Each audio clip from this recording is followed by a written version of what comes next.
Oi, pessoal, tudo bem com vocês? E hoje chegamos a mais uma entrevista e esta aqui totalmente especial. Além de nós estarmos fora do nosso local, né? Nós estamos aqui visitando o nosso amado colégio. Que desde o momento que eu adentro esse lugar, eu já me sinto assim muito emocionada por toda a história que nós construímos aqui, né? E nós estamos aqui hoje com o diretor atual do colégio, né? Professor João Donizete. Bom dia, diretor. Bom dia, Lucimara.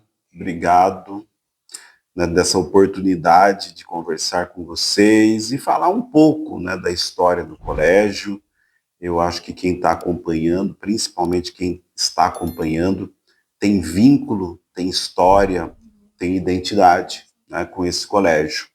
Então, um prazer, à disposição. Com certeza. O prazer é todo nosso. Desde o momento que nós recebemos essa ideia, né? Lucimara, que tal, né? Nós chamamos o diretor para fazer parte do nosso, da nossa entrevista, né? E assim a gente poder estar conhecendo um pouco a história, porque eu passei aqui 11 anos da minha vida, né?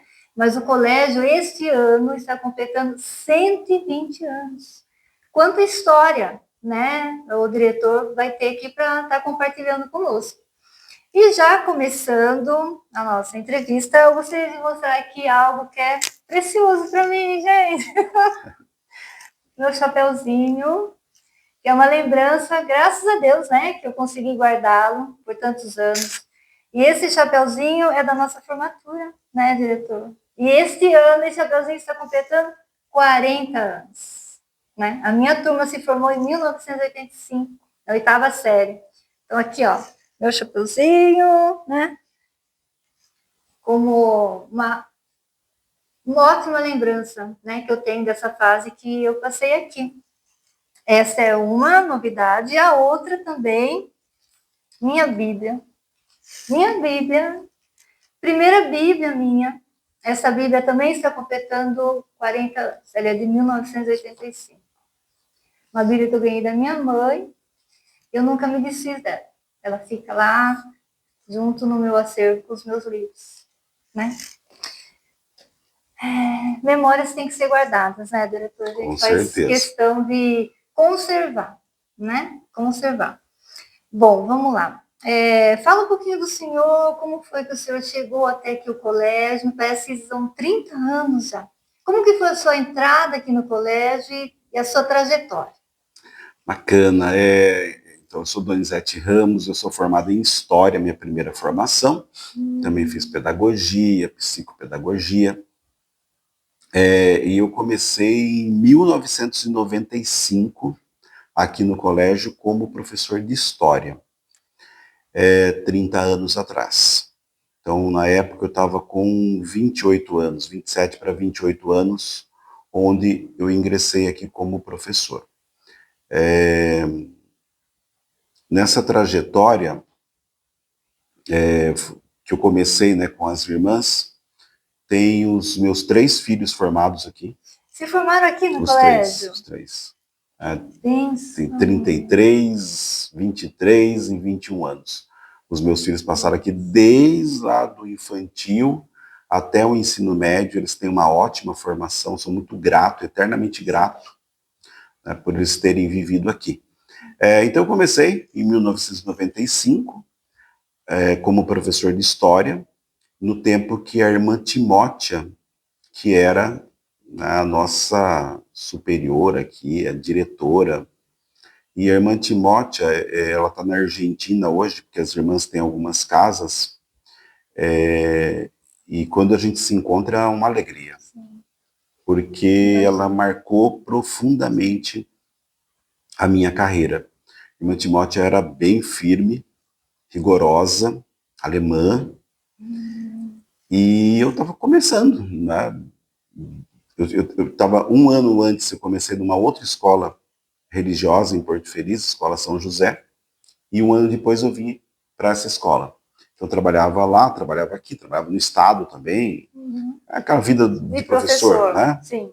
Mas eu, desde 88 eu já era professor, e de 94 para 95 eu vim para a escola particular.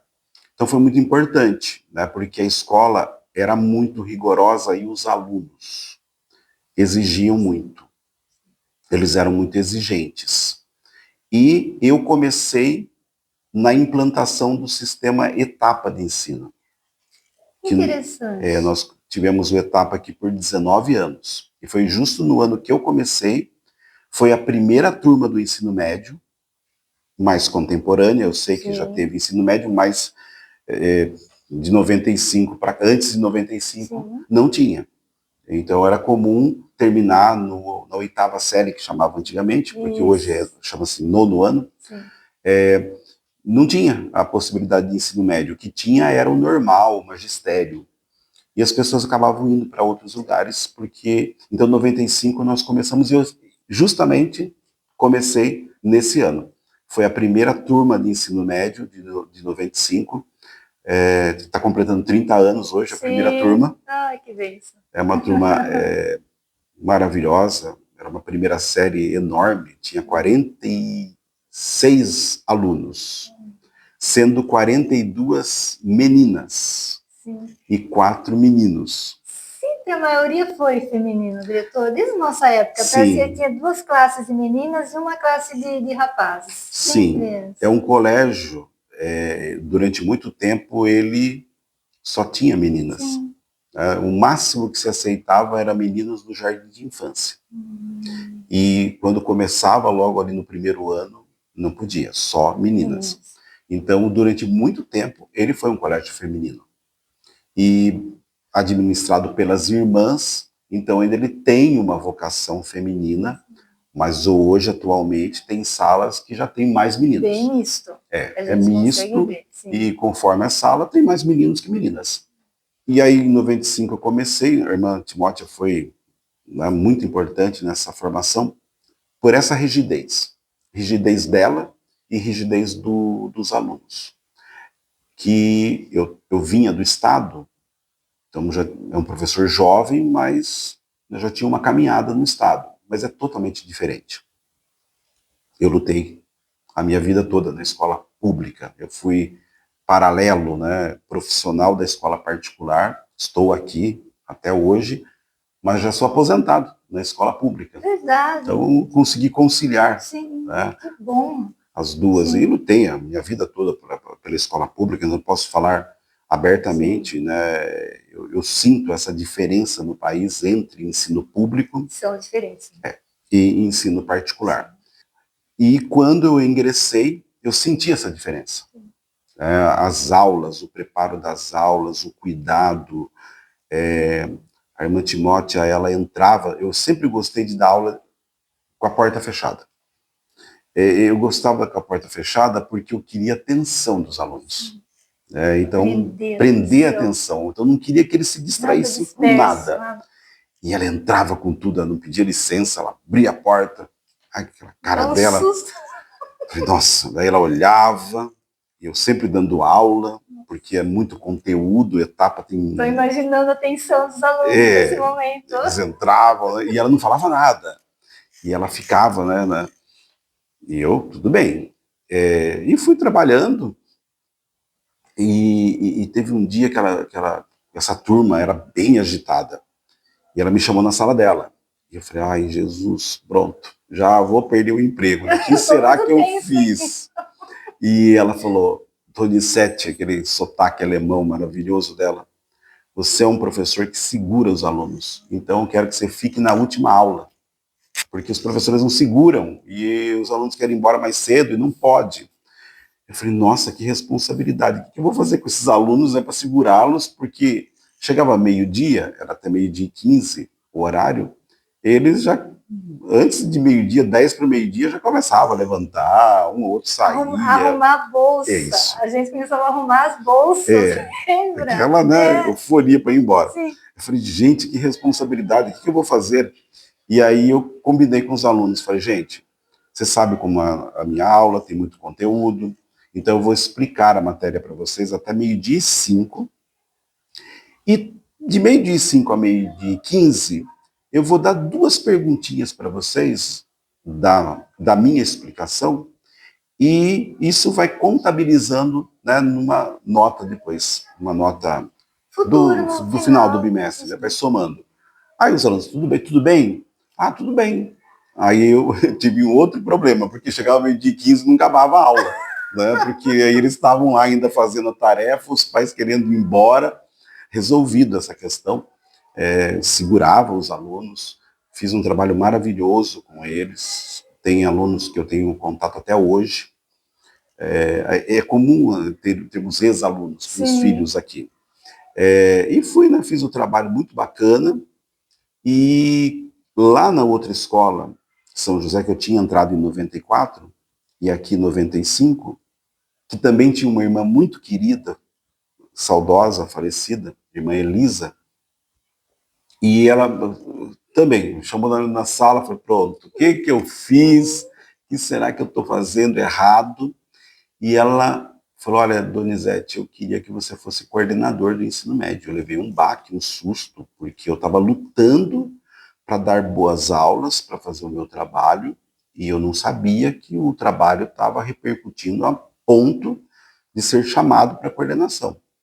E eu fiquei muito lisonjeado, né, com aquele convite, mas falei, não, irmão, não tenho condições, imagina, ser coordenador. E não aceitei.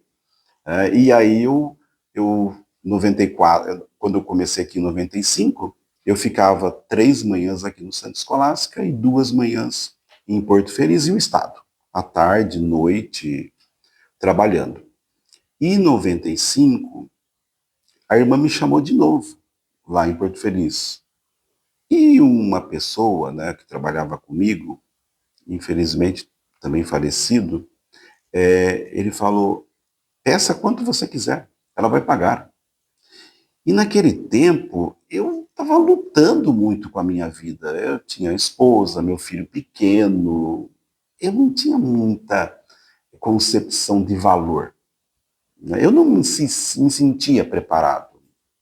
Não, eu falei, mas a hora que falou assim, peça quanto você quiser, ela vai pagar. Eu falei, nossa, mas será que eu tenho esse valor?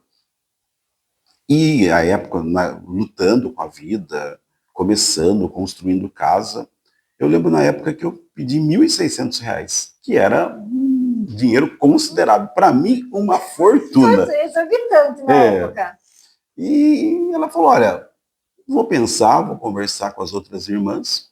E ela depois me chamou e falou, olha, te ofereço R$ 1.200, que também era muito bom. Hoje, atualizando, seria um salário, acho que de 13 a 15 mil reais. Muito bom. Era um salário assim que eu falei, meu Deus. E aí eu falei, então tá bom, vou aceitar.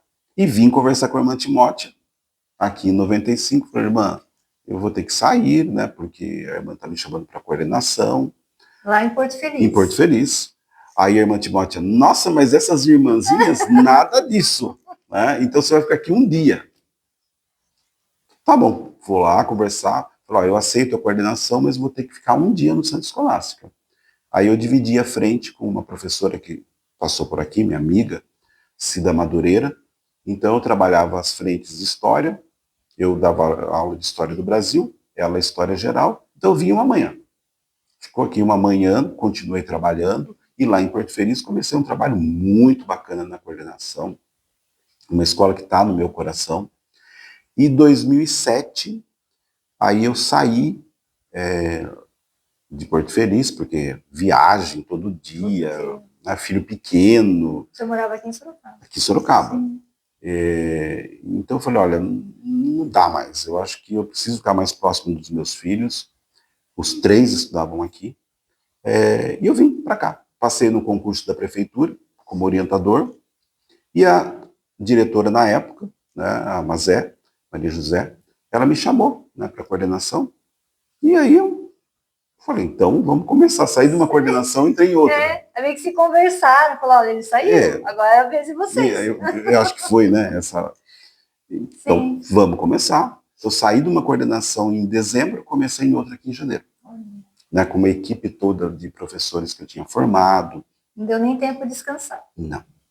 E aí já comecei, tentei conciliar a prefeitura, na época era Terezinha Del Ciste, que era a secretária da Educação, fui conversar com ela, aí ela, daquele jeito dela, né? Porque hoje nós somos amigos da igreja, mas na época ela não me conhecia. Falei, não, imagina, não dá para você conciliar. E então eu tive que optar e optei pela coordenação, continuei aqui. E 2022 aí que veio a transição, né, da direção. Então eu assumi 20, é o terceiro ano na direção. Estamos em 25, 24, 23. Né? Então 23 que eu assumi a direção. Quando eu encontro com a irmã Timótea, a gente sempre fala sobre isso, né? Sobre o quanto que ela foi importante, porque ela reconheceu um valor que eu não enxergava. A irmã Elisa reconheceu um valor que eu não enxergava. Então é tudo. Esse ano nós estamos trabalhando aqui no colégio o valor humildade. É o valor beneditino. Todo ano nós trabalhamos um valor. Então é com muita humildade, né, que eu falo isso, porque a minha carreira é pautada em muito esforço, muita seriedade, muita dedicação, muito respeito à história do colégio, às irmãs, aos alunos, os pais. Então o que eu falo é com muita humildade, não que eu seja melhor do que ninguém. Com certeza. Mas é um valor, né, que as pessoas enxergam, que as pessoas percebem, graças a esse esforço, né, diário da gente querer um ensino de qualidade, um ensino de excelência. Eu lutei a minha vida toda por isso. Nas minhas aulas, eu queria que os alunos tivessem um ensino de excelência. E era muito gratificante quando os alunos tinham oportunidade de ir para fora. E eles me falavam, mas, gente, eu vivi a história lá, aquilo que você falava em sala de aula, ou nos vestibulares, que era a prova, né? Hoje é o Enem, os vestibulares. Na minha época eu dava aula, mais os vestibulares. Então, quando o aluno prestava uma Unesp, uma Unicamp, uma FUVEST, ele ia bem e reconhecia aquele esforço diário de dar uma boa aula. E aí, então eu tive essa trajetória sendo professora. Eu fui professora aí, eu estou com 58, então até os 53 eu fui professor. Né? Então, na escola pública, eu dei aula 32 anos sem parar. Então, apesar de ser coordenador de escolas particulares, eu continuava como professor de escola pública. Então, eu chegava nas 4 horas, 5 horas e ficava até às 11 horas. Era uma loucura a minha vida, porque 3 filhos, né, batalhando para... A minha esposa é advogada. E nós, né, optamos dela ficar mais em casa. Então, a carreira dela foi atrasando. E para prover a casa, eu fui lutando, né, e fui trabalhando. Então, eu procurava levar essa qualidade que eu aprendi aqui, né, que eu fui exigido aqui, também para a escola pública. É uma qualidade de ensino a melhor. E eu tenho certeza que fez toda a diferença. Os seus alunos, né, na área pública, sim, eles foram beneficiados. Eu creio que eles tenham sido beneficiados em terem passado, né, nas suas mãos.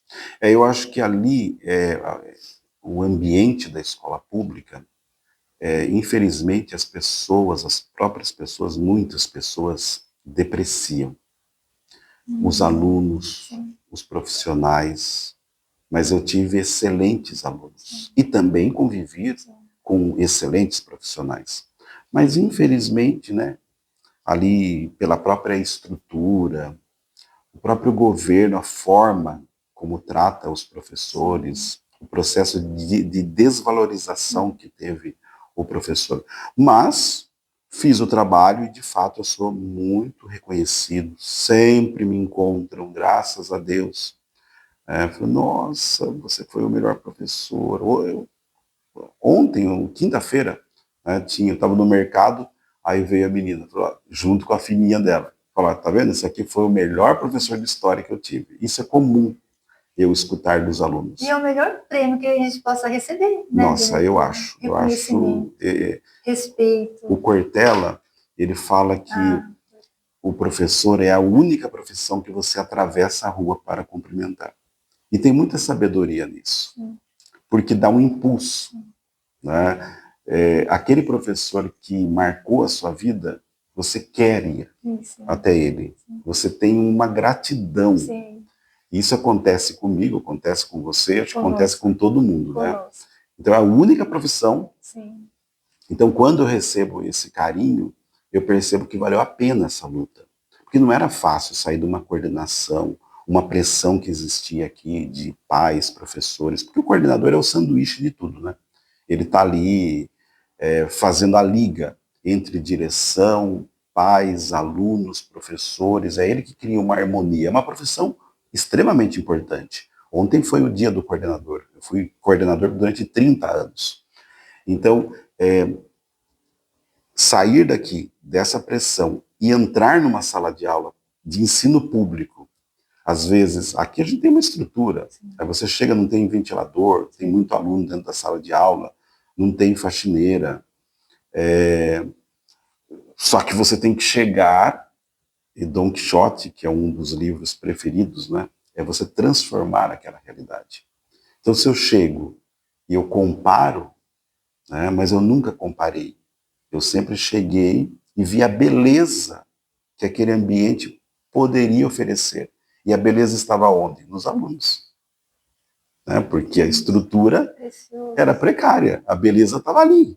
Eu gostava de estar com eles, né? De conviver com eles.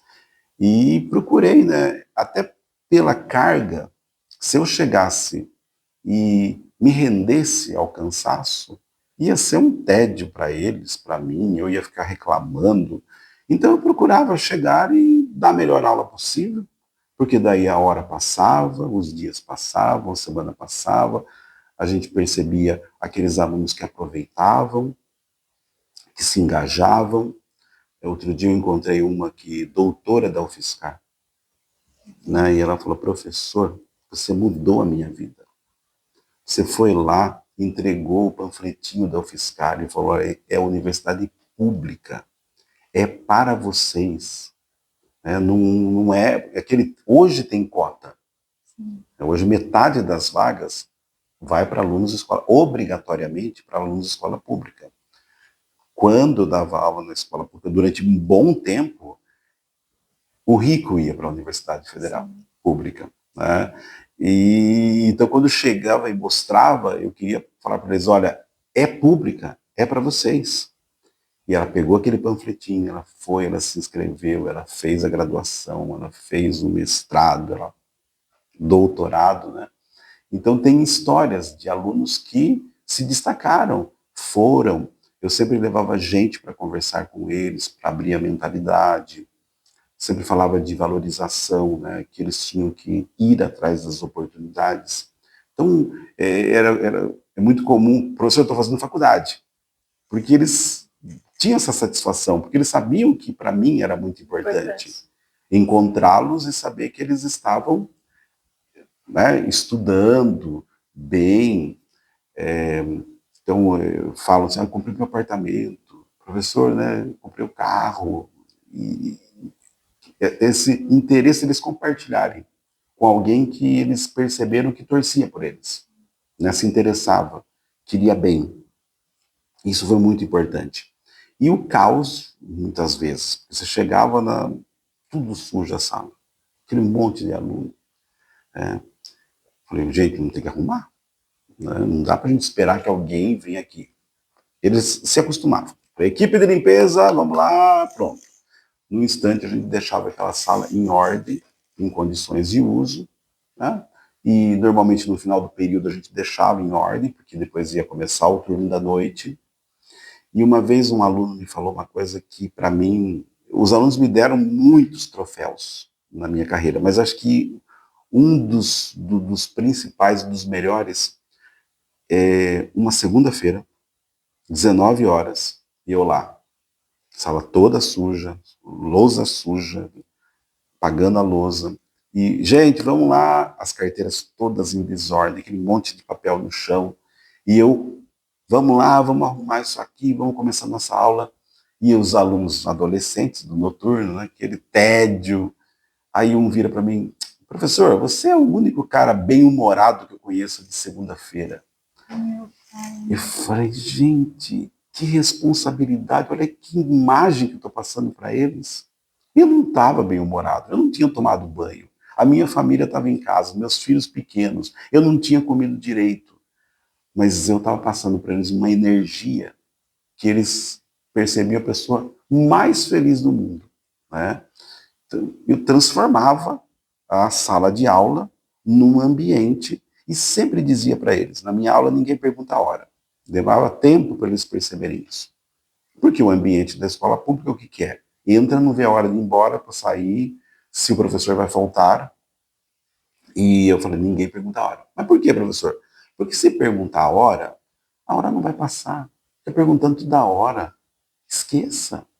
Eu fui desenvolvendo técnicas e aí eles ficavam admirados. Falaram, a aula vai terminar quando eu explicar, fazer o exercício e corrigir. Não tem perigo, não precisa perguntar a hora no meio da minha explicação, não vai acabar a aula. Então, faz o seguinte, presta atenção, porque daí você vai ver, você vai aprender, você vai se distrair e vai ser tão leve para todos nós.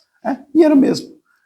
Tinha uns alunos que falavam assim, 10, 9, porque não dava também para terminar a aula muito cedo, faltando 5 minutos, porque aí para você segurar aquele povo lá, então terminava a aula certinha e procurava sempre, estava para dar aula. Eu sempre, com os professores, né, nas coordenações, eu sempre dizia para eles, olha, amem os seus alunos. A gente está semeando no deserto. Não vai colher. Lá na frente, pode ser que a gente tenha algum retorno, mas fique firme.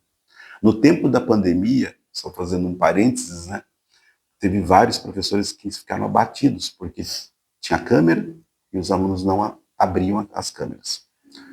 No estado não teve isso, no estado foi uma outro tipo de estrutura, as aulas vinham lá de São Paulo, gravadas, era outro.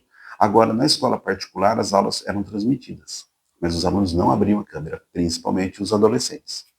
E vários professores ficaram abatidos com isso. Com certeza. Eu dei aula. Eu cheguei da aula de 3, 4 horas, olhando para uma câmera e eu dava aula de pós-graduação. Inclusive a Rocenilda, que é a atual dirigente de ensino, foi uma das minhas alunas num curso e ela era a única que abria a câmera. Né? E aí eu trabalhando com os professores, falando, gente, eu sempre falei para vocês, nós semeamos no deserto. Agora estamos semeando no deserto e na escuridão. Continue. Dê a melhor aula. Se não está tendo interação, se não está abrindo a câmera, você vai dar a sua melhor aula. Então, para os professores, e eu tenho isso, né, como na minha vida, aula é sagrada. E a aula é única. Isso eu aprendi com o padre Toninho, lá na Santa Rita, que eu fiquei na Santa Rita uns 10 anos com ele e aprendi muito, gosto muito dele como padre. E ele falava algumas vezes na missa, olha, na sacristia está escrito, reze essa missa como se fosse a primeira, como se fosse a única, como se fosse a última, com intensidade. Então, eu sempre procurei dar as minhas aulas com intensidade. E os professores que eu coordenava, eu também sempre dizia, vamos entrar com intensidade na sala de aula, dando o nosso melhor, porque todos nós temos problemas pessoais, mas quando entramos na sala de aula, tem o amor aos alunos, à profissão, à dedicação, querendo oferecer o melhor, porque nós somos formados para isso, nós estudamos, nós nos preparamos para isso. Então eu tenho sim esse retorno, né, por parte dos alunos e sempre procuro transmitir para os professores. Hoje a relação de diretor é diferente do coordenador. Mas sempre quando eu tenho oportunidade de falar com os professores, sempre acolhendo, mas sempre mostrando para eles, olha, persista, insista, né, faça o seu trabalho, porque o seu trabalho é muito importante. O professor transforma o país. O professor ele conquista o respeito quando ele tem esse amor pela profissão. Eu sempre fui um professor respeitado, embora vivia num contexto, principalmente da escola pública, de desvalorização. Mas a forma como eu atuava me gerou muito respeito, porque as salas elas iam percebendo que eu estava lá pelo bem deles, querendo o melhor deles, lutando por eles. Então, mesmo salas indisciplinadas, elas acabavam entrando, né, no ritmo e a gente conseguindo trabalhar, passar um conteúdo, né, desenvolver uma atividade. Então, foi muito gratificante ser professor, ser coordenador, e agora está sendo gratificante o papel de diretor. Eu estou aqui emocionada. Não sei como é possível. Depois você foi. Então, foi essa relação de intensidade que eu procurei desenvolver, né, na minha profissão com os alunos, com os professores, com a equipe pedagógica. Porque eu acho que a humanidade, tratar as pessoas com dignidade, é muito importante. As pessoas precisam ser respeitadas. As pessoas têm carências, né? Às vezes a carência de ser ouvida, de ser escutada, de ser valorizada. Então, acho que na profissão, eu tinha um sonho de dar aula na faculdade. E fui. O meu mestrado, eu tive aula com Milton Santos, um dos maiores geógrafos do mundo, no ano que ele estava completando 70 anos. Mas a minha vida era essa, eu trabalhava como coordenador na escola, era professor aqui no Centro Escolástico que trabalhava na escola pública. E o mestrado era na USP. Então, a dificuldade que eu tive para finalizar os créditos. Então, o mestrado ficou na metade. Mas a psicopedagogia me trouxe o título de especialista. Então, eu fui para a universidade. Dei aula 6 anos. Realizei esse sonho. E, principalmente, para pós-graduação. Então, eu sempre falava para os professores que estavam lá em formação, falei, vocês escolheram matemática, português, geografia, história, mas vocês já se perguntaram se vocês gostam de gente? E gente é de todo tipo. Né? Gente adolescente, gente que, conforme a situação, grita, desrespeita. Você gosta de gente? Né? Porque gente precisa ser transformada. Quantas situações nós tivemos de indisciplina, situações difíceis, mas tinha uma causa. Né? O aluno estava sendo abusado, estava sendo agredido, estava passando por uma situação muito difícil em casa e manifestava revolta. E às vezes parece que a revolta era contra a escola, contra o professor, mas estava gritando socorro, né? Pedindo ali uma atenção, um olhar, a paciência. O nosso valor beneditino de 2026 acabou de ser votado ontem, vai ser a paciência. As pessoas, né, elas têm muita dificuldade de exercer a paciência. E na nossa profissão do magistério, ela é fundamental, né? Porque a paciência, o esforço da paciência, ela preserva você de situações de estresse, né, emocionais. Eu sempre coloco para os professores, hoje, na condição, né, de líder deles, falei, cuida da sua mente, cuida do seu emocional, Com certeza. porque quando você está cansado, você chega em casa cansado, você vai dar uma relaxada, você vai dormir. No dia seguinte, se você tiver uma boa noite de sono, você está renovado. Sim. Mas a mente, se desencadear algo ruim lá, nossa, vai dar um trabalho para você. Eu sempre procuro ensinar, eu acho que é o papel de professor, né? Eu falo para os professores quando tem oportunidade de conversar, os que trabalham comigo, gente, eu acredito numa coisa, numa ordem. Essa ordem é Deus acima de tudo. Sim. Depois, nós, eu. Não é egoísmo, porque eu tenho que me cuidar, né, da mente, uma atividade física, as minhas orações. Depois a família. E depois o trabalho, as coisas. Mas o que acontece? Nós invertemos. Quando vê, as coisas estão tomando pauta, você não lembra de Deus, a família fica secundária. E quando você adoece, você vai pedir a Deus. E quem vai te acolher é a família. E as coisas vão continuar. Né? Então eu sempre digo, não estou falando para vocês relaxarem, largarem, não é nada disso. É o equilíbrio. Então, quando você fica muito tenso com uma situação do trabalho, do serviço, vai passar. Né? Eu tive dias assim terríveis. E eu sempre cantava aquela música, né? Espero que hoje seja melhor do que ontem. Sim. E isso acontecia mesmo. Tá? Tinha dias que eu falava, nossa, parece que não vai dar certo. No outro dia, os próprios alunos tinham situações, né, manifestavam situações de gratidão, onde a gente se sentia realizado, né, como profissional. E pronto, né, as coisas iam caminhando, passando. Sim. E os anos foram passando, as décadas foram passando. E eu estou aí, 58 anos, daqui a pouco chega a 60. Diretor, nessa trajetória, né, de professor e coordenador, a princípio não, mas a coordenação, no tempo certo, ela chegou. Sim. Eu vejo, assim, vários desafios, né, ultrapassados, vencidos. O senhor poderia compartilhar com a gente um desafio que marcou? Poderia ser a coordenação, mas eu vejo que na fase da pandemia, vocês viveram uma outra realidade. Sim. Vocês entraram no mundo virtual, né? No online. Sim. Foi um desafio? O tempo da pandemia foi, sim, né, um desafio, porque essa afetou as estruturas. Ela afetou as estruturas porque é como se você tivesse tirado, né, tivesse tirado totalmente ali a nossa estrutura. O contato humano, totalmente. Que eu acho que é o principal, eu acho que é o que vocês priorizam. Sim. Mais. Eu sempre dizia, né, continuo afirmando, educação é afetividade.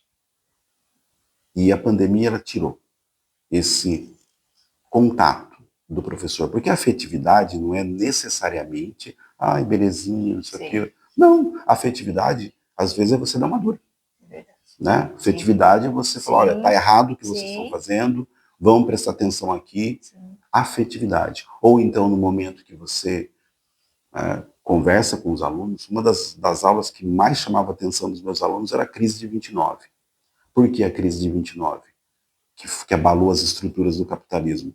Porque eu conversava com eles, o ensino médio principalmente, que eles iam sair, eles iam completar 18 anos, iam ter um crédito, então eles precisavam ter responsabilidade com esse crédito, que eles precisavam criar uma estrutura, pensar em ter um apartamento, as coisas dele, não ficar impressionado, iludido e indo logo para um celular, às vezes para um tênis. Você vai começar a trabalhar, então, e isso despertava muita atenção deles. Falou, olha, é muito comum hoje nome com jovens com restrição. E aí eu já percebia que alguns estavam trabalhando, já estavam com restrição, revelava, né, no semblante deles, eles revelavam aquilo. Sim.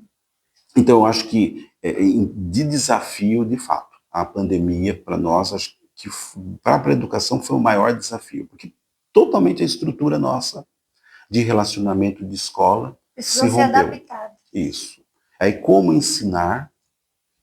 Porque o jovem, ele sempre precisa de cobrança. Sim. E a pandemia afastou esse professor da cobrança, né, da exigência. O professor ficou distante. E aí eles, sem cobrança, a medida do conhecimento ficou muito prejudicada, a avaliação né, ficou muito prejudicada. Sim. E outro desafio, quando você falou, eu pensei, é sobre qualidade de ensino. Eu acho que qualidade de ensino é muito importante. Quando você vai chefiar uma equipe, para você chegar na qualidade de ensino, demanda muito trabalho. Porque é você remar um barco e que as pessoas acreditem naquele projeto e para chegar nessa qualidade de ensino é um trabalho árduo, demanda muita dedicação de professores e de alunos.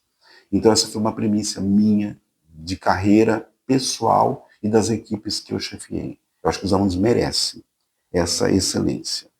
Então, graças a Deus, tanto lá em Porto Feliz como aqui no Santa Escolástica, nós temos esse compromisso, essa responsabilidade. Nosso ensino tem que ser de excelência. Pela história do colégio, pelas famílias que investem, pela responsabilidade social que nós temos. Então, acho que em termos de desafio, pandemia, e lutar todos os dias por qualidade de ensino. Porque a qualidade de ensino, se você vacila uma semana, ela já sai prejudicada. Né? Como eu falei, a aula é única. Ela não volta mais. A aula é única. Ela não volta mais. Então, se você desperdiça uma aula, duas, uma semana, você vai comprometer lá na frente. Porque os outros colégios também estão lutando por excelência de ensino. Então, essa responsabilidade é nossa. Eu acho muito importante o desafio da qualidade de ensino. E o resultado de todo esse trabalho, e essa dedicação, e essa minuciosamente assim tratado, cuidado, desde a questão do relacionamento com o aluno, relacionamento pessoal, porque eu percebo assim que ela sai da sala de aula, ela atinge a família, ela atinge a vida social daquela criança que se tornará um adulto, Sim. né? E com mentalidade, né? Então, eu acho que além do caderno, vocês mudam a mentalidade. Vocês estão construindo a mentalidade de um futuro profissional, Sim. que vai construir uma família, né? E nada mais concreto de ver o resultado de toda essa dedicação, porque o colégio ele foi considerado entre os 5 melhores no Enem este ano aqui em Sorocaba. Isso. Para nós, foi motivo de muita comemoração. Sim. Porque é o esforço. É o resultado. É o resultado. Sim. É chegar com a medalha, exatamente, valeu a pena. Sim. E o primeiro na redação. Primeiro na redação. Que é um processo. Tudo isso é um processo de vários anos. Então, sempre estávamos entre os 3 primeiros.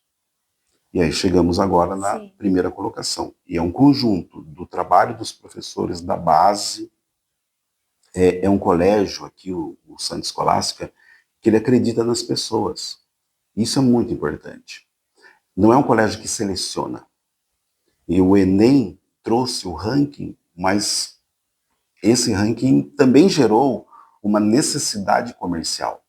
Eu preciso estar na frente para que as pessoas vejam que esse colégio, mas aí nem todos se tornam interessantes para os colégios que só querem ficar na frente.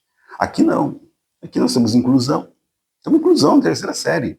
Né? Terceira série? Do médio, vai até a terceira série do médio. Sim. Né? Tem inclusão em todas as séries.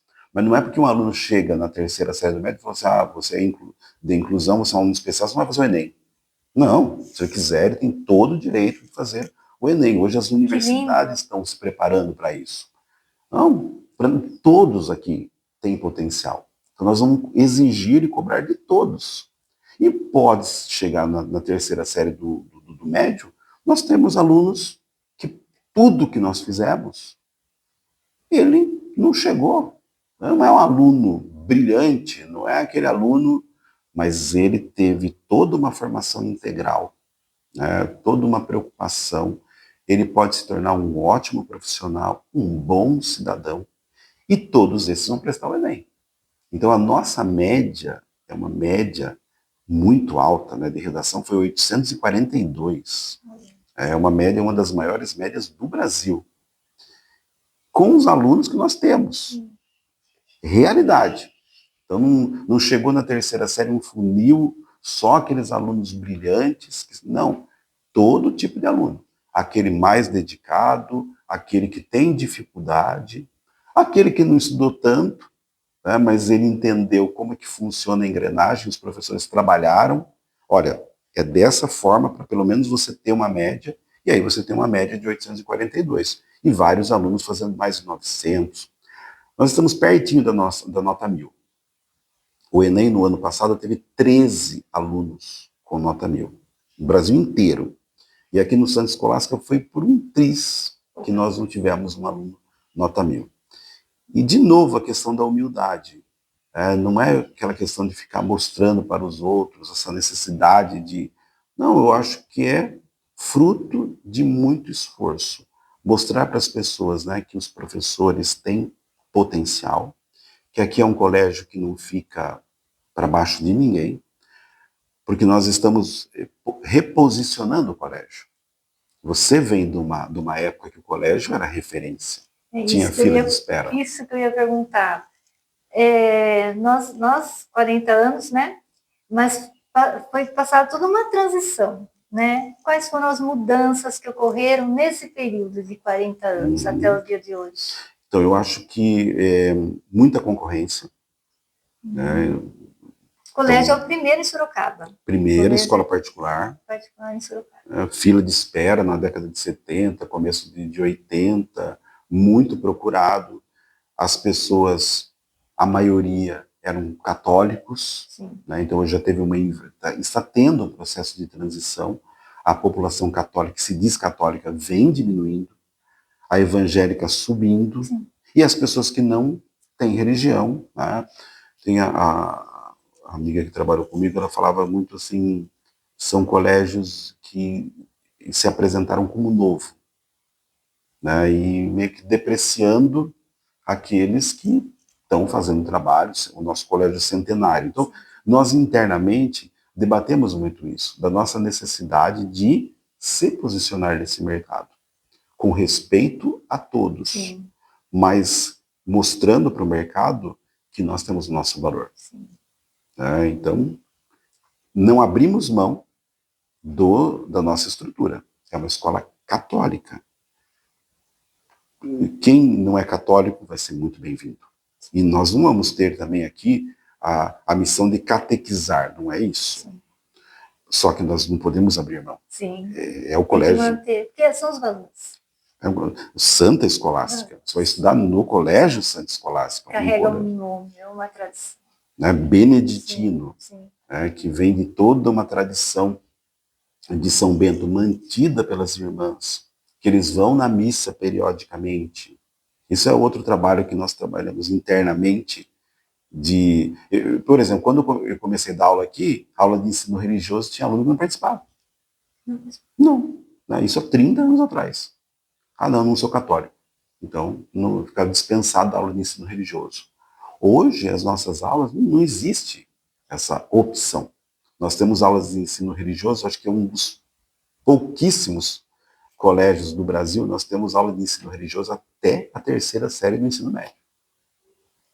Quem dá aula é José Demétrio, está esperando o arcebispo chegar para que ele... Faz parte da grade. Faz parte da grade. Tá? Então, é um professor que está nesse processo de vai se tornar diácono e vai ser padre. Então, os alunos gostam muito dele. Ele não vai ficar ali nas aulas de ensino religioso querendo converter a pessoa para o catolicismo, mas trabalha os valores cristãos e é respeitado por isso. Eu vou abrir um parênteses aqui, porque quando eu trouxe a minha Bíblia, é algo que eu gostaria muito de compartilhar. O primeiro contato com a Bíblia foi aqui no colégio, né? Claro. E levo para a minha vida o que eu aprendi aqui. A parábola do filho pródigo. Lucas 15. Lucas 15. Mas, assim, foi algo que marcou, né? Porque, com certeza, deve ter sido um momento especial, uma palavra que foi dita, que caiu no coração, e a gente leva isso para a vida, né?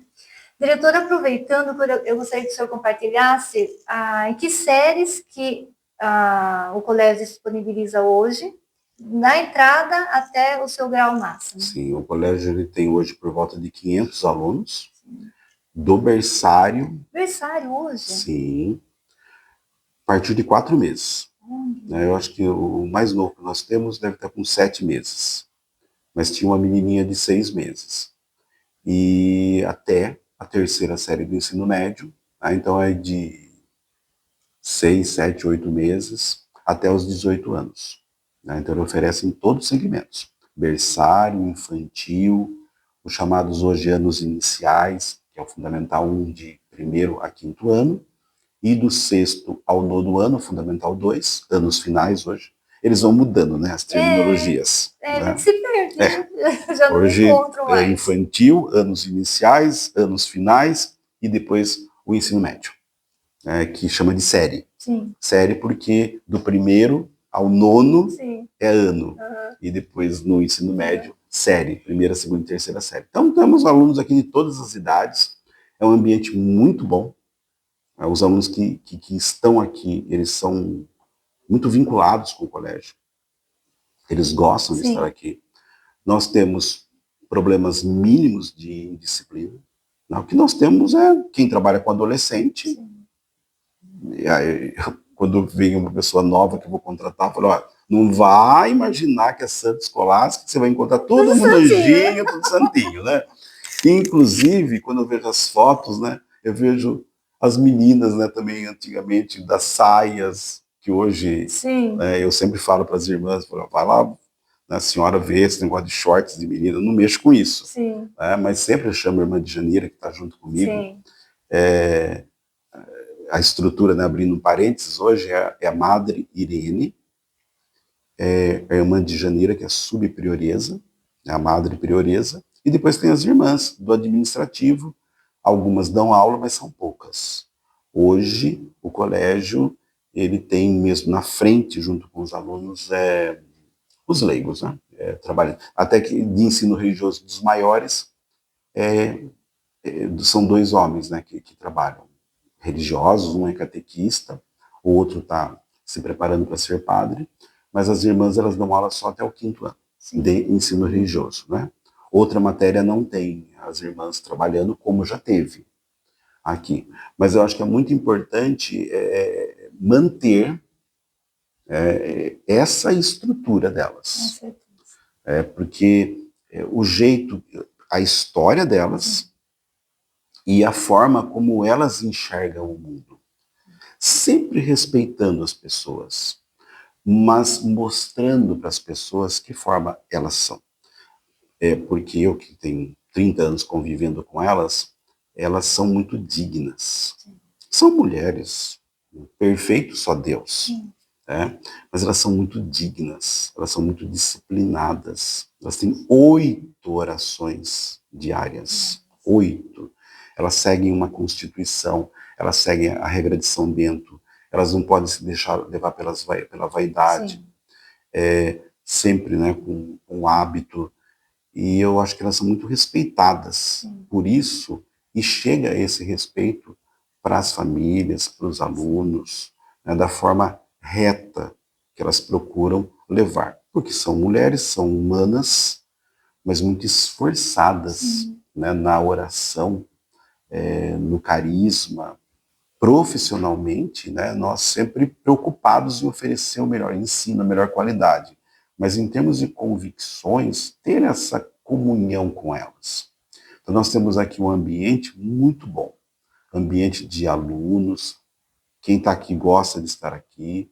A nossa dificuldade é chamar para visita. Porque o colégio, aí que eu volto a falar no posicionamento. Então, para algumas pessoas, o colégio ficou para trás. Então, se as pessoas não vêm conhecer, elas não entram, elas ficam com o imaginário lá de trás distorcido. Então, quando elas entram aqui, nossa, elas percebem a tecnologia que o colégio oferece, os espaços que poucos colégios têm, né? Espaços como muito o nosso, bom, a qualidade de ensino, o ambiente, né? A estrutura. Então, é um ambiente muito... As pessoas que trabalham aqui gostam de trabalhar aqui. E vocês também têm a parte do lazer, que são jogos beneditinos. Sim, os jogos beneditinos. Nós resgatamos os jogos beneditinos, eles existiram há alguns anos atrás, parou, e há 4 anos nós retomamos. Então os colégios se reúnem. Nesse ano de 25 foi aqui, a sede. Vocês ganharam. Ganhamos pela 4ª vez. 4ª vez. Nós temos uma equipe aqui brilhante de esporte, tanto dos profissionais que trabalham com eles, como dos alunos. Eles são muito empenhados. Então, os jogos beneditinos, de fato, mexe com eles gostam, eles interagem. Faz parte da educação, né, diretor? Tem aluno que fica aqui de segunda A quinta-feira o dia inteiro. Os maiores de sexto ano até o médio. Porque eles têm oficinas, o colégio já está muito premiado em xadrez, outro destaque que o colégio vem tendo. Aí na parte de Olimpíadas, também vem ganhando muitas medalhas. E hoje as Olimpíadas, interessante porque as universidades estão aproveitando esses medalhistas. Porque já ficam observando quando que o aluno vai estar entrando na faculdade. Exatamente. Aí vê o que é o perfil bom de aluno. Está pronto, né, para ser um aluno de faculdade brilhante. Então tem aluno que fica o dia todo na escola. Eles almoçam aqui, e aí a parte esportiva é muito intensa. Menos sexta à tarde, que eu peço para eles, olha, precisam limpar a escola, precisa dar uma aliviada para os funcionários, porque eles ficam por aí, a gente tem que ficar de olho neles, né? O tempo todo. O tempo todo. Né? Não pode deixar só. O tempo todo tem que estar lá junto com eles. Mas eles convivem bem. Eu acho que é um ambiente, eu sempre digo, né, para as pessoas, a gente precisa preservar o ambiente. São Bento, ele condena a murmuração. Sim. Eu sempre digo para as pessoas quando eu tenho oportunidade, porque nós somos vocacionados à murmuração. Sim. Né? Então, é do homem. É do homem. Da carne, do ser humano. A saída do Egito, o êxodo. Sim. Quem viveu aquilo? Murmuração. E assim aconteceu o extraordinário, porque nem sempre nós temos oportunidade de ver o extraordinário acontecendo. Eles viram. O mar se abrindo e eles passando, eles foram testemunha. E não foi pouca gente. Não foi. E um pouco depois eles estavam murmurando. Né? Nós temos nojo desse alimento, querendo voltar para a escravidão. Sim, para o Egito. Então eu sempre digo, olha, cuidado com a murmuração, porque é uma tendência nossa. Então a gente deixa de valorizar as coisas boas e a gente pega uma situaçãozinha, foca nela, e se não tomarmos conta, ela vai contagiando o ambiente. E aquilo não é bom. Então eu sempre disse para eles, vamos preservar o nosso ambiente. Por quê? Boa parte da nossa vida passamos trabalhando. Quando a gente chega em casa, fica pouco em casa, porque depois vai dormir, vai descansar. Sim. Se você sai de um ambiente pesado e chega em casa, não vai ser bom. Então é melhor a gente trabalhar, deixando o ambiente mais leve possível, para que ele seja prazeroso, para que a gente vá para casa com coisas boas. Porque quem trabalha com educação vai levar muita coisa boa. Né? O mundo, conforme o lugar que você entra, é pesado. Né? Trânsito, alguns departamentos, área de saúde. Mas escola, gente, o que você vê na escola o dia inteiro, dessas crianças, desses bebês. Eu sempre dizia para os pais que eu adorava trabalhar com adolescente, sempre falei isso, né? Mas não sabia trabalhar com criança, porque a minha vida toda foi com adolescentes. Falei, pais, não chama de aborrecente, porque é uma fase muito curta. Sim. E é a fase da despedida. Cuidado com o que libera, né, a palavra. E a fase do conflito, às vezes vira confronto, e está se despedindo. Porque quando eles completam 18 anos, eles vão embora.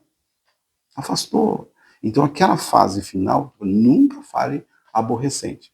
Agora, hoje teve uma saída aí para a Unicamp, mais de 60 alunos, por volta de 60 alunos. Aí tinha umas mães falando, o Doni falou que não pode ficar desanimando, porque o filho queria, falou, acho que eu vou fazer medicina. Ela falou assim, não, medicina. Então, mas eu me policiei, viu, Doni? Eles me chamam de Doni. Porque você falou lá na reunião de pais, não desanimem seus filhos, não desmotivem, porque quando eles manifestam uma coisa, eles precisam de acolhimento. Sim, de apoio. Apoio. Pode ser que eles se apaixonem por aquilo e eles vão lutar ou não. Sim, e vão ser melhor naquilo, né? Pode ser que eles desencanem, só que quando a gente fala, isso não, isso, aquilo, isso, não, deixa eles sonharem. Nós estamos aqui para trabalhar para que eles tenham condições de competição, né, de não ficar menos do que ninguém. E essa questão assim, do que você vê no dia a dia, a manifestação, né, de crianças, de adolescentes. Ah, que eu estava falando, né? Eu sempre coloquei para os pais. E quando eu fui para a direção, eu fui para o infantil, que era um universo novo. E eu falei para os coordenadores, falei, olha, eu vou precisar dar mais atenção para os professores do infantil, anos iniciais, e para as crianças. Porque os maiores me conhecem. Os pais me conheciam, os alunos me conheciam. Eu fiquei aqui, né, 15, 16 anos na coordenação só dessa escola. E eu mergulhei nesse universo.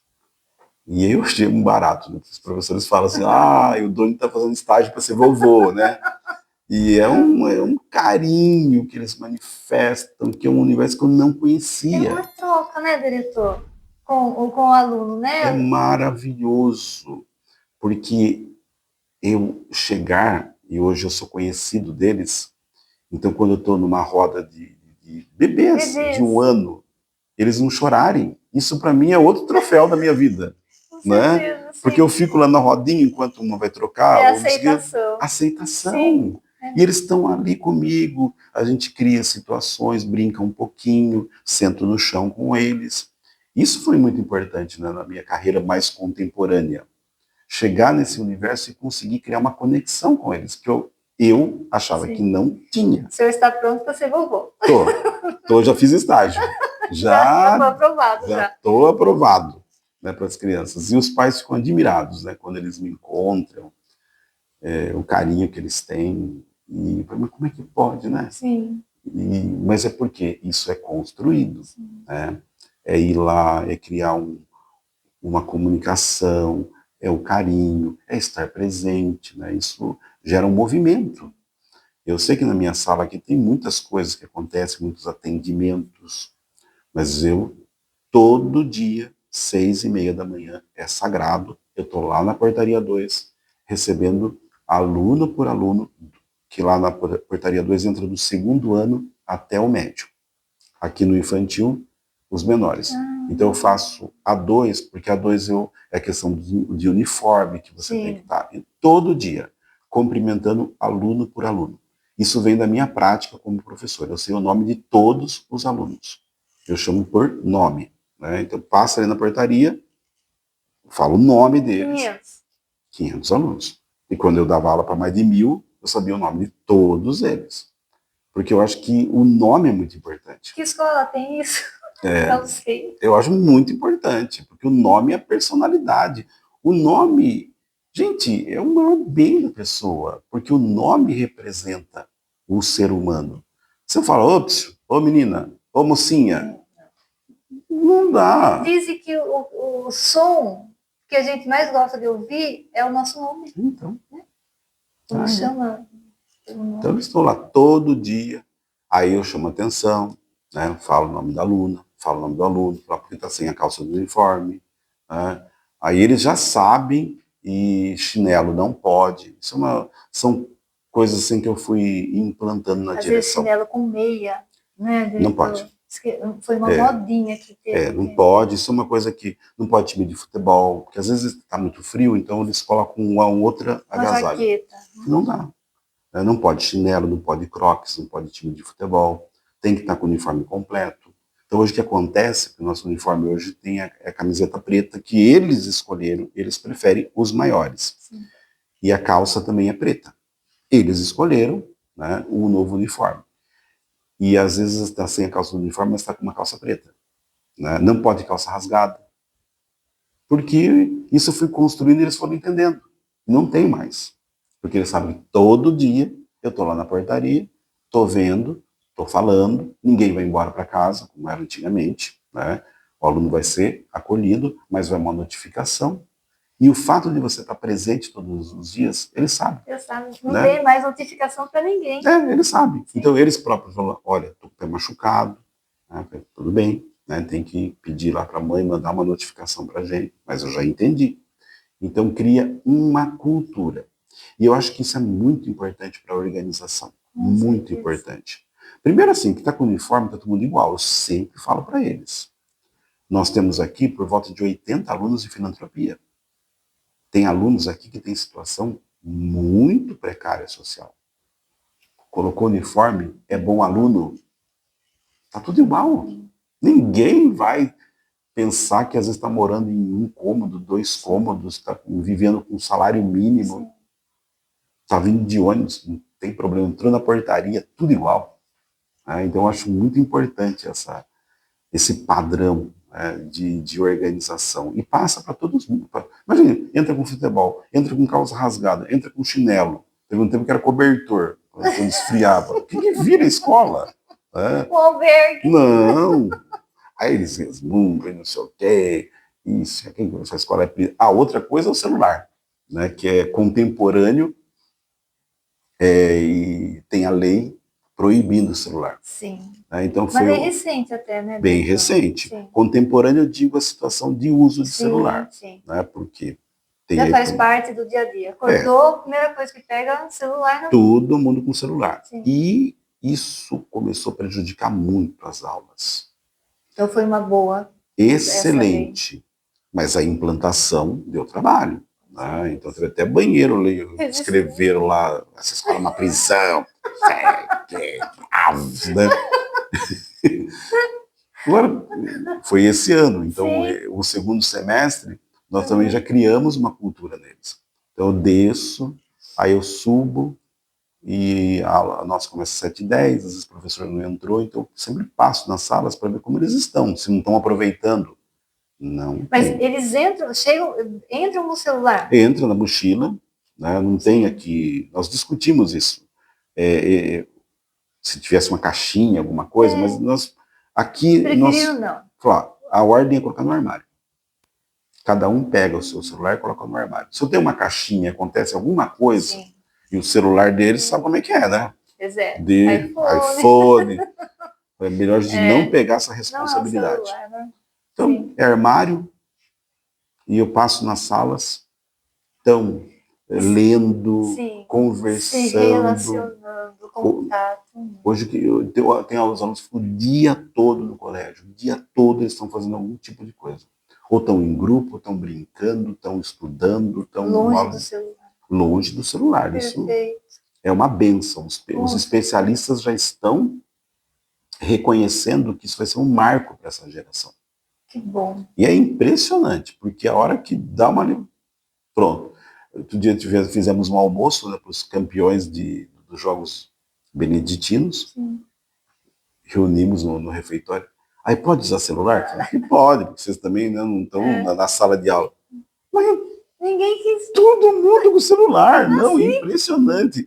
Aí eu falei assim, põe com o celular na mesa, ali, e eles, naquela alegria, né, empolgação, falei, que coisa, por que tem que colocar o celular na mesa, né? Porque é aquele momento ali de descontração.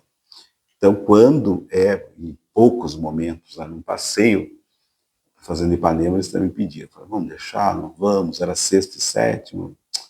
Daí a gente não deixa, daí fica aquela fiscalização, um vai, um leva, aí não pegava nada de sinal lá, ninguém conseguiu usar nada. Não adiantou. Não adiantou. Mas só que os especialistas vêm reconhecendo que isso vai ser um marco para essa geração que é muito dependente do celular. E eu sempre acreditei na educação, que eu acho que a excelência, ela chega não abreviando os processos. Então, se você tem um processo curto para aprender matemática, pode ser na hora interessante. Lá na frente não será. O processo tem que ser longo. Porque depois que você fizer o processo longo da aprendizagem de matemática, vale para português, para outras, aí você tem domínio para usar o curto, mas você entendeu todo o processo. Então eu acho que a educação, nesse tempo que eles estão, ela precisa ser mais artesanal. Teve um tempo que eu ia nas feiras de educação, parece que a escola que não tivesse lousa digital estava fadada ao fracasso. Passou. As lousas estão, todas as digitais estão aí entulhadas, porque é um negócio para o professor usar. Não deu certo. Não deu certo. O professor precisa de coisa prática. Ele chega na sala de aula, eles entram numa sala, saem em outra, com o material dele, com aquela correria, aluno correndo atrás dele. Ele precisa de coisa prática, né? O professor, ele alfabetiza, ele ensina em qualquer lugar. Um professor bom, Então, se nós temos um suporte de tecnologia, ótimo.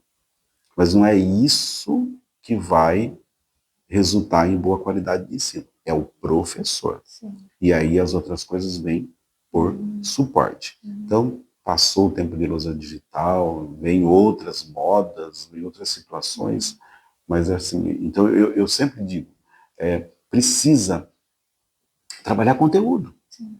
E o conteúdo é maravilhoso, porque parece que o conteúdo virou uma coisa pejorativa. Sim. Essa escola é conteudista. Mas o conteúdo ele aumenta com o passar do tempo, né, diretor? E agora a gente vai entrar no assunto da robótica. Uhum. Eu acho que nós temos. Né? Nós temos robótica. A robótica está aí. Sim, eles gostam, nós temos. Como que se dá esse ensino para os alunos? Eles se interessam, desperta a criatividade? Sim, sim. Nós temos, eles participam das Olimpíadas, tem aula de robótica específica, tem oficina de robótica, tem sala maker, né, onde eles mexem, eles usam, eles gostam. Tem. Né? Então, tem esses momentos. Agora, no geral, aqui e em outras escolas, o que está acontecendo? É o professor que está lá na frente dando aula. Sim. Ela falou assim, isso é tradicional, mas as escolas particulares, elas se destacam por isso. Porque elas não deixaram de ensinar. Sim. Conseguiram um equilíbrio com a modernização e o ensino tradicional. Porque o conteúdo, ele é maravilhoso. Sim. E aí o aluno vai criando um repertório cultural e as aulas... Amplo, né? Isso. Porque tem certos alunos que não vão suportar mesmo o tipo de aula porque eles não têm repertório. Sim. Então o nosso aluno, ele suporta, porque hoje os especialistas falam que o máximo é 7 minutos de atenção. Né? O nosso aluno, ele tem mais atenção, porque ele tem repertório. Ele acompanha uma aula melhor. Cultura. É a cultura. É a cultura. Né? Então o professor tem muita coisa para passar para eles. O nosso material é um material, assim, extenso.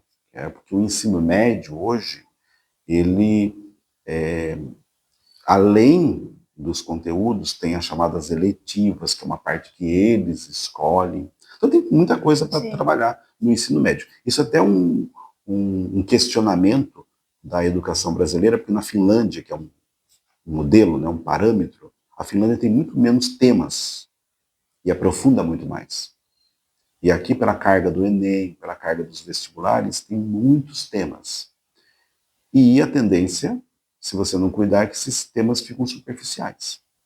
Por isso que uma aula muito bem dada, porque é uma aula bem dada que vai gerar conhecimento, que gera repertório, que depois ele acompanha outra aula e aí ele vai caminhando. Nas minhas aulas de história, eu queria passar por isso. Tudo é importante, tudo é interessante, desde que você pare, preste atenção, se interesse. Aí você vai ver como que era na Idade Média, como que foi no Egito, o que aconteceu no Brasil no tempo da colônia, no tempo do Império. Então a gente vai contando as aulas, né, e curiosidades, envolvendo com a sociedade daquela época. Então vai fascinando pelo conhecimento. Falando da minha área, mas a geografia, a química, a física, a matemática. Eu tenho uma professora aqui muito boa, ela fala, a matemática é linda, um sorriso né? E aquele brilho nos olhos, é tão bonitinho o jeito que ela fala com os alunos. Nós temos no país, as meninas, elas ainda têm defasagem de matemática. Então é uma questão de política pública, que as meninas se interessem por matemática. Porque lá na frente, a matemática é cidadania. Sim. Né? O português é cidadania. A vida gira em torno da matemática. Eles têm tudo, tem matemática. Isso. Então, vem fazendo esse trabalho, e muitas meninas vêm se destacando nas Olimpíadas, nos resultados. Hoje também, no Enem, uma das melhores notas nossas é de matemática. E eu acho que é maravilhoso o trabalho deles. Porque o que os alunos reclamam, mas eles reclamam, mas se esforçam. E aí, quando vê você, depois desse esforço, você tem uma recompensa, uma boa base. Sim. Essa base é fundamental, né, para todos nós. Muito bom. Diretor, partindo para o final, a gente até vai colocar aqui o convite, né, Hoje é dia 7 de setembro, e daqui a pouco vai acontecer a comemoração dos 120, do jubileu, né, do colégio. Gostaria que o senhor convidasse, né, quem está nos assistindo agora, vai estar vindo, né, e vai ser uma ótima oportunidade para também estar revendo, para quem já conhece, e para quem não conhece, estar conhecendo o colégio. Bacana. Olha, nós temos um mês muito festivo.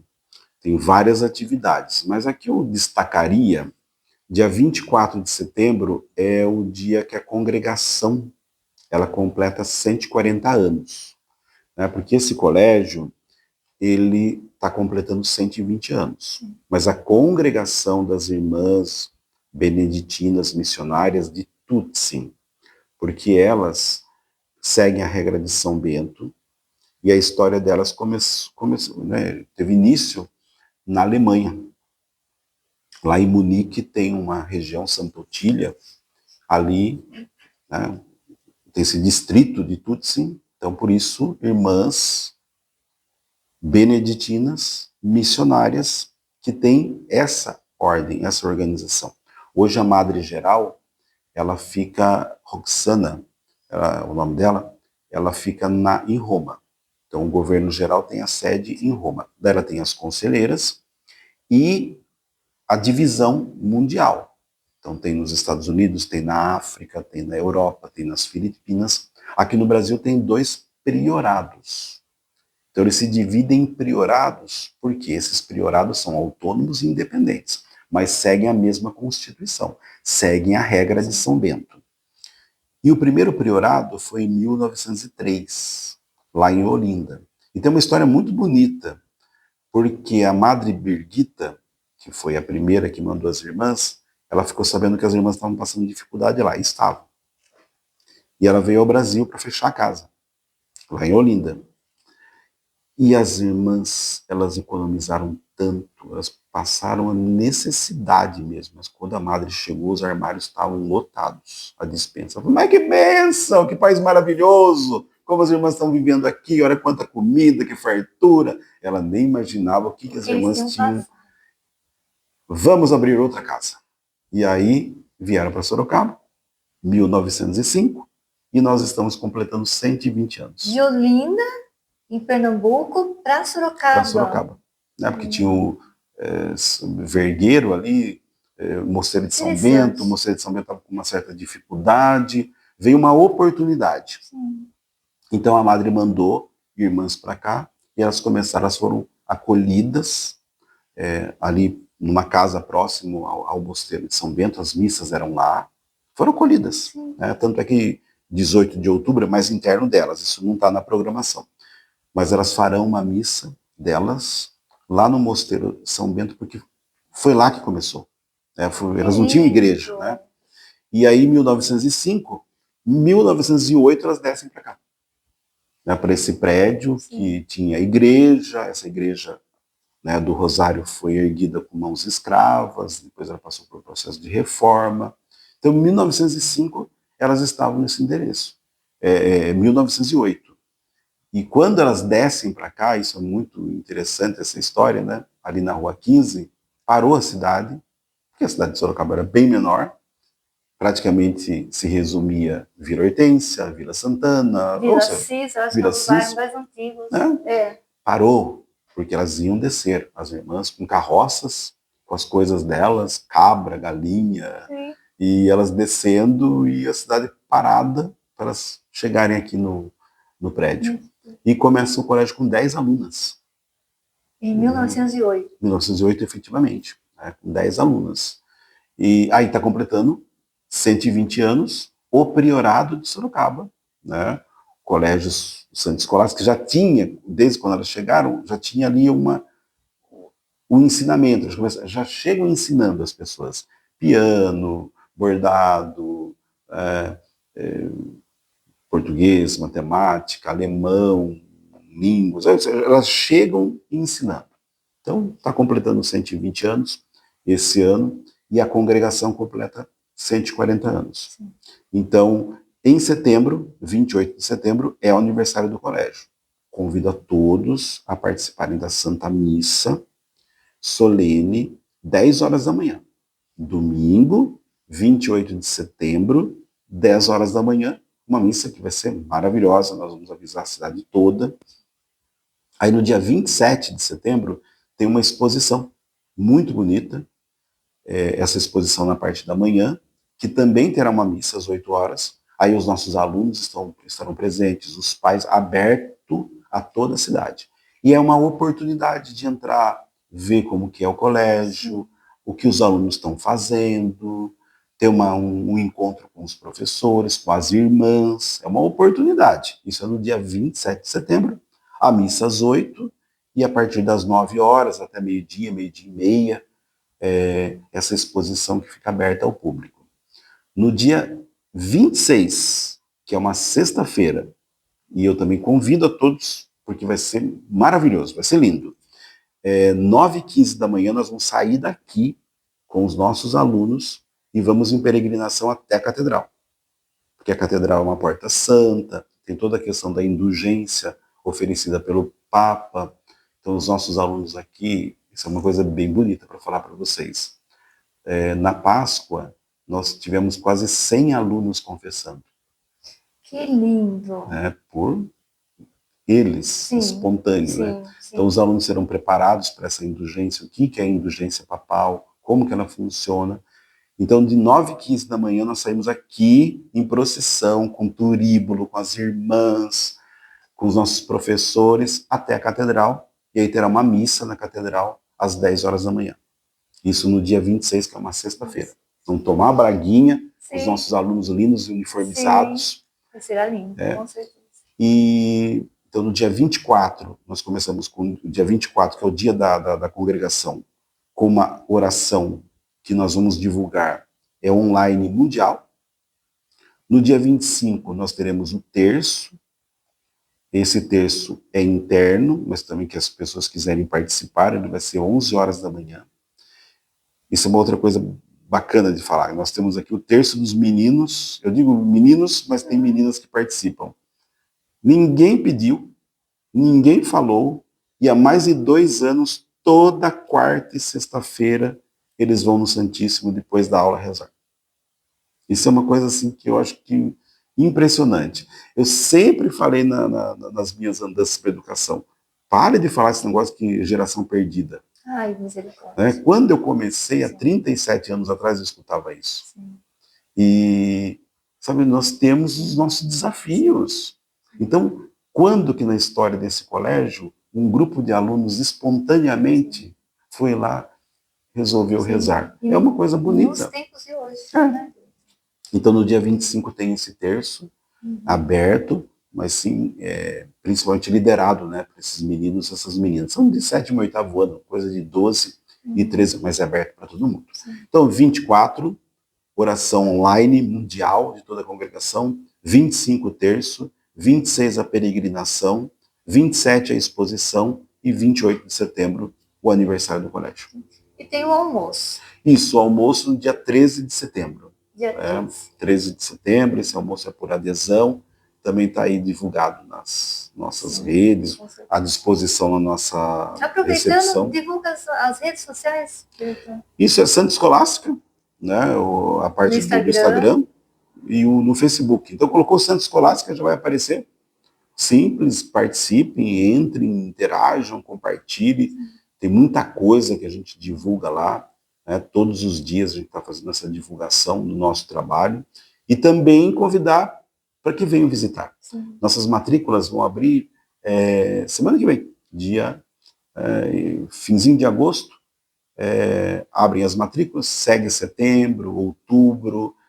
Eu acho que é bacana conhecer, porque hoje tem muitas opções, mas aqui é um colégio que as pessoas podem colocar como opção, né? Não descartar o Santa Escolástica. Pode vir, é um colégio católico, mas que respeita todo mundo. Tem alunos aqui que não são católicos. Acho muito bonito pais evangélicos que mantêm aqui, porque eles sabem que os valores, a preservação de valores, eles são muito respeitados. Né? Não vamos faz toda a diferença. Invadir a religião de ninguém, a crença de ninguém. Sim. Então acho que vale a pena vir conhecer o nosso colégio. Com certeza. Gostaria de fazer uma última colocação? Tem alguma coisa que o senhor gostaria de estar... Agradecer, né, Lucimara? Sim. Nós estamos negociando esse momento, né, há um bom tempo. Agradecer as pessoas que estão acompanhando. Eu estava assim preocupado, falei, o que eu vou falar, né? Como que vai ser essa entrevista? O que isso é que eu tenho para falar? Porque todo, né, assim, as irmãs, nós estamos aqui de passagem, elas que permaneceram 120 anos. Então, quando você me convidou, eu falei, mas será que eu tenho alguma coisa para contribuir assim de relevante, né, nessa entrevista? Estou aqui trabalhando, batalhando com muito amor para esse colégio, com muita gratidão. Então eu agradeço, né, a oportunidade de falar um pouquinho da minha carreira, da forma como eu vejo a educação, e que Deus abençoe. Amém. Você, o Ricardo, a todos que estão ouvindo, porque para nós, né, Deus é muito necessário. Né? Nós vivemos um tempo de carência de Deus. Interessante que no Estado tinha uma orientação. Aqui não pode falar de Deus. Aqui é coisa laica, né? E eu sempre, Padre Tadeu fala isso, né? Ele cita um santo, acho que é São Francisco, fala, olha, vai evangelizar. Se preciso for, use palavras. Tem isso comigo. Né? Então, às vezes ali as pessoas percebiam isso. Não era para falar, mas as pessoas estavam vendo que a gente estava levando, né, um esforço de paz, uma palavra amiga, de acolhimento. Deus é muito necessário. Esse tempo nosso, ele precisa da presença de Deus. Sem ele não somos nada, né? E aqui é esse colégio que todo dia ele invoca desde as 7 horas da manhã, das primeiras orações, né, o dia inteiro. As irmãs têm essa prática, né, de chegar a 8 orações no dia, mas os alunos, nós todos rezam. E é muito bonito, porque chega na terceira série do ensino médio, 18 anos, estão terminando o ensino médio, o professor chega na sala com uma oração que é preparada previamente pelas irmãs, baseada no evangelho do dia. Todos se levantam e o professor lê aquela oração. Ele pergunta se alguém tem uma intenção. Sexta-feira teve um menino emocionado, nosso do quarto, quinto ano, emocionado, que ele falou, a minha mãe vai fazer a última sessão de quimioterapia. Glória. Né? E nós rezamos ali por ele, e emocionou todo mundo. Então é um colégio que eu acho que todo dia nós estamos invocando o nome de Deus, o bem, todos os dias, do nosso jeito. É um colégio que tem as festas temáticas, não tem Halloween aqui. É uma cultura, tudo bem, hoje é muito, mas não cabe a nós. Mas nós temos o Dia de Todos os Santos, né? Porque para a gente é importante que as pessoas conheçam. E os alunos vêm vestidos de santos, ou camiseta. Então, é o nosso jeito de ser, preservando, respeitando toda uma história, as irmãs, os pais, né, que procuram também, que querem isso para suas famílias. É um colégio cristão, né? É um colégio de Jesus Cristo, daquilo que ele defendeu, né? E que Deus sempre esteja conosco, com vocês todos que estão acompanhando, né, com os nossos alunos que passaram por aqui. E é esse nosso esforço de levar, porque quem evangeliza, ele quer mostrar que Deus traz paz, que o fardo não é pesado, que nós estamos aqui de passagem, nós somos peregrinos. Então, um cristão, ele quer mostrar muitas coisas boas. Ele não quer levar repressão para ninguém. Por isso que quem evangeliza, e muitas vezes não está com a Bíblia, ou não necessariamente com palavras, mas na convivência, na harmonia entre as pessoas. Muito obrigado, Lucimara, pela oportunidade. Eu que agradeço.